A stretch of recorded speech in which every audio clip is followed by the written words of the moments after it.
భద్రాద్రి కొత్తగూడెం జిల్లా బోర్గంపాడు మండలం Sarapaka raw material కార్యాలయం నందు ట్రాక్టర్లు డ్రైవర్స్ కాంట్రాక్టర్లకు అవగాహన కార్యక్రమం నిర్వహించారు. తొలుత మొక్కలు నాటారి సందర్భంగా ఆయన మాట్లాడుతూ నూతన సంవత్సరంలో ప్రమాదాలు లేని సమాజంగా తయారవ్వాలని భద్రాచలం మోటార్ వెహికల్ ఇన్స్పెక్టర్ సంఘం వెంకటపుల్లయ్య పిలుపునిచ్చారు.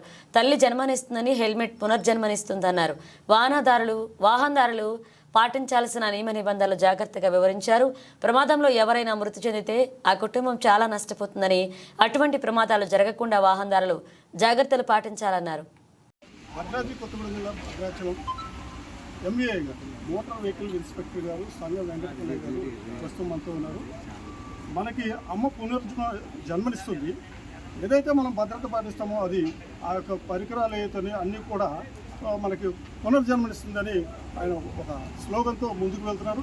ఈరోజు ఐటీసీ రా మెటీరియల్ ఏదైతే ఉందో సిసిఏ ఆఫీస్ ముందు అవగాహన కార్యక్రమం పెట్టారు. అంటే వచ్చేది నూతన సంవత్సరం.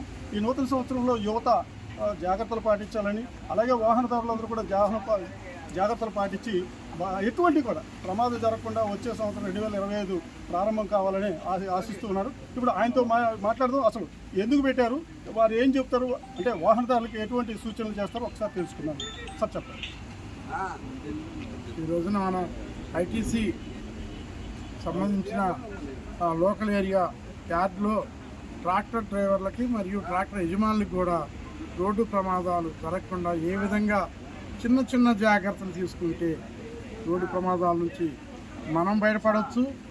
రోడ్డు మీద ప్రయాణం నడిచేవాడు కానీ, సైకిల్ మీద ప్రయాణం చేసేవాళ్ళు కానీ, ఇతర వాహనాల్లో ప్రయాణం చేసే వాళ్ళకు కూడా రోడ్డు ప్రమాదాల నుంచి తప్పించవచ్చు అనే ఉద్దేశంతో ఈ విధంగా రోడ్డు ప్రమాదాలపైన అవగాహన సదస్సు ఏర్పాటు చేయడం జరిగింది.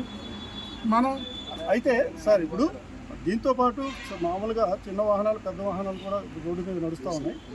మీరు కూడా అంటే రాబోయే రోజుల్లో ఎటువంటి చర్యలు తీసుకోబోతున్నారు? అంటే మీరు నిబంధనలు చెప్తున్నారు, ఆ నిబంధనలు పాటించిన వారి పట్ల కూడా కొంచెం చర్యలు తీసుకోవాలి. అలాంటివి ఏమైనా ఉంటాయా, అది కూడా ఒకసారి చెప్పండి.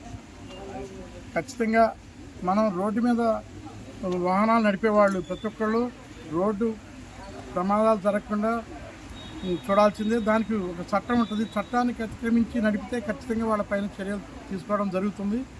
ఎందుకంటే ఎంత స్పీడ్ పోవాలో అంతే స్పీడ్ పోవాలి. అతివేగంగా పోతున్నట్టేనో, లేకపోతే వాహనానికి నేను సెల్ ఫోన్ డ్రైవింగ్ చేస్తున్నాను ఇష్టానుసారం నడుపుతుంటే వాళ్ళకి ప్రమాదం, లేదా ఎటు వాళ్ళకి ప్రమాదం. కాబట్టి ఈ విధంగా ప్రమాదాలు జరుగుతుంటే మా యొక్క రవాణా శాఖ కానీ, పోలీస్ శాఖ కానీ చూస్తూ ఊరుకోవు. తప్పనిసరిగా వాళ్ళని పైన కేసులు బుక్ చేయడం జరుగుతుంది. వాళ్ళని శిక్ష అర్హులే అని తెలియజేయడం జరుగుతుంది. ముఖ్యంగా ఈ ట్రాక్టర్లో ఎక్కువ మంది ట్రాక్టర్లో వాహనదారులకు ఏంటంటే లైట్లు ఎక్కువ ఉండేవాళ్ళు, హెడ్ లైట్ సరిగ్గా పనిచేయవు, లేకపోతే ఇండికేటర్స్, బ్రేక్ లైట్లు పనిచేయవు. కారణం ఏంటంటే మేము రైతు అంటుంటారు, మేము పొలాల్లో తిరుగుతాం అంటుంటారు. కానీ కరెక్టే. కానీ మీరు రోడ్డు ఎక్కాల్సిందే. రోడ్డు ఎక్కినప్పుడు లైట్లు పని చేయకపోతే, ఇండికేటర్స్, బ్రేక్ లైట్లు లేకపోతే మనం ఎదుటి రోడ్డు మీద ప్రయాణం చేస్తే వాళ్ళకి నోటితో చెప్పం కదండి. ఈ లైట్ల ద్వారానే వెనకాళ్ళకి ముందు వాళ్ళని మనం ఎటు ప్రయాణం చేస్తున్నాం, ఎప్పుడు బ్రేక్ వేస్తున్నాం అనే సంగతి తెలియజేసేది వాటి ద్వారానే సూచన సలహాలు తెలియజేస్తుంటాం. కాబట్టి దయచేసి రైతులైనా ఎవరైనా వ్యాపారం నిమిత్తం చేసుకున్నా కూడా ప్రతి వాహనానికి ఇండికేటర్స్ పర్ఫెక్ట్గా పనిచేయాల్సిందే. బ్రేక్ కొడితే బ్రేక్ లైట్లు వెనక ఎలగాల్సిందే. హెడ్ లైట్స్ మంచిగా పనిచేయాల్సిందే. వైపర్ పనిచేయాల్సిందే. రేడియం స్టిక్కరింగ్ ఖచ్చితంగా పాటించాల్సిందే అండి ప్రతి వాహనానికి. ఎందుకంటే రాత్రిపూట ప్రయాణం చేసేటప్పుడు, లేకపోతే వాహనాన్ని రోడ్డు పక్కన పార్కింగ్ చేసినప్పుడు ఎదుటి వాహనదారులు ఏం చేస్తారు, చీకట్లో వస్తుంటారు.